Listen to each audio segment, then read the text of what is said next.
The members of my Economic Recovery Advisory Board.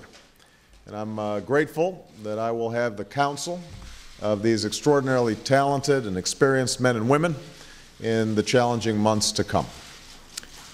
If there's anyone anywhere who doubts the need for wise counsel and bold and immediate action, just consider the very troubling news we received just this morning.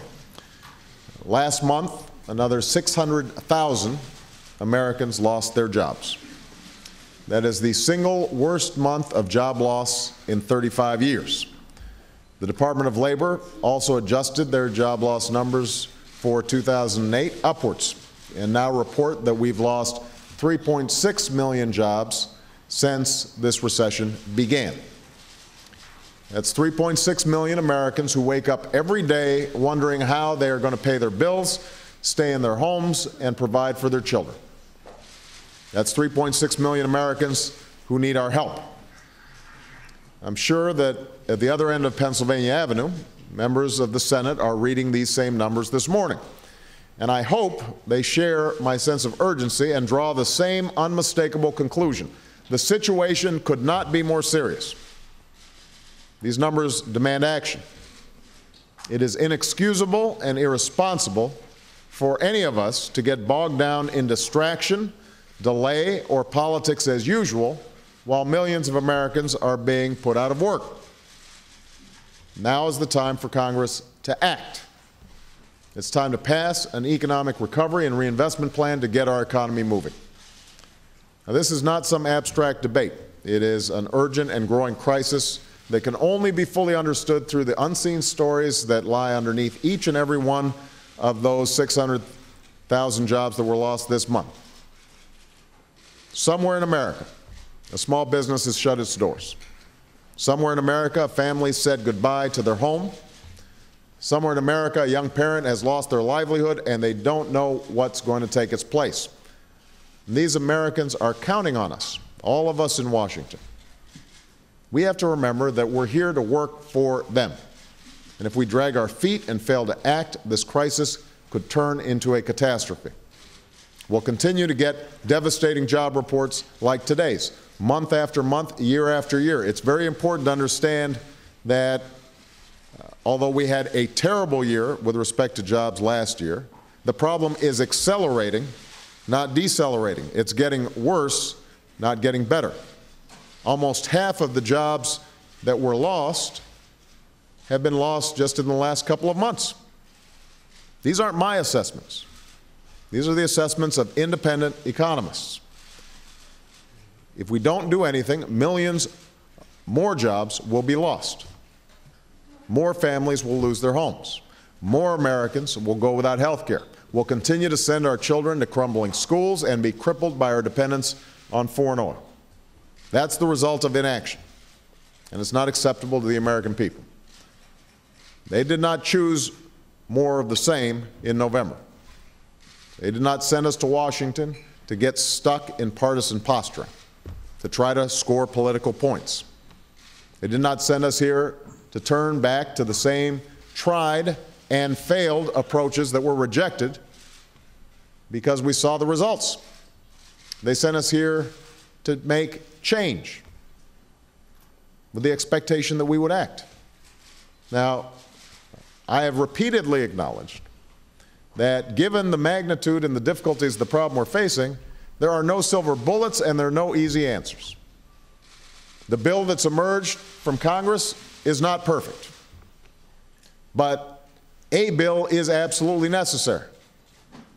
We can continue to improve and refine both the House and Senate versions of these bills. There may be provisions in there that need to be left out. There may be some provisions that need to be added.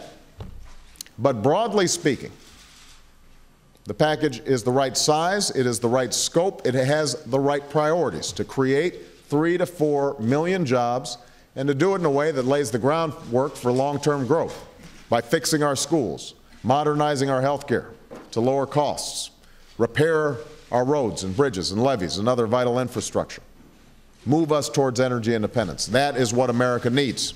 It will take months, even years, to renew our economy, but every day that Washington fails to act, that recovery is delayed. Now, we also know that no single act can meet the challenges of this moment. This process is just the beginning of a long journey back to progress and growth and prosperity. Given the scope of this crisis, we'll need all hands on deck to figure out how we are going to move forward. And I'm pleased to have an extraordinary team of folks in my administration: Tim Geithner at Treasury, Larry Summers, Christina Romer, Peter Orszag. They're all here in the White House. I also want to be sure that we're tapping a broad and diverse range of opinion from across the country, because a historic crisis demands a historic response. And that's why we took the unique step of creating the new institution whose members have gathered here today.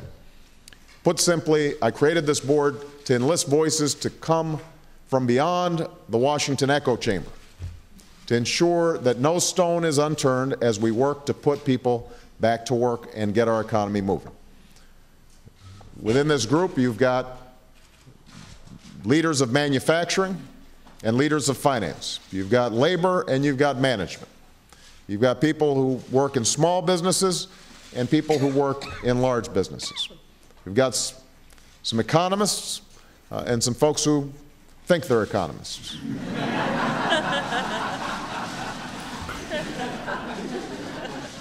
By the way, these days everybody thinks they're an economist. We will meet regularly so that I can hear different ideas and sharpen my own, and seek counsel that is candid and informed by the wider world. The board is headed by Paul Volcker, not only because he's the tallest among us, but because by any measure he is one of the world's foremost experts on the economy, one of the most experienced and insightful economic minds that we have. He's advised me for many months. He has helped steer the American economy through many twists and turns. Probably prior to this one, the worst economic crisis we had back in the early 80s, it was Paul Volcker who helped restore confidence and pull us out of that extraordinarily difficult time. So I'm glad that Paul has decided to continue his public service at this critical moment. Assisting Paul and the rest of the board will be Austin Goolsbee, who's been one of my closest economic advisors, one of the finest young economists that we have in the country, and he's going to ensure that we are making the best possible use of this unique resource.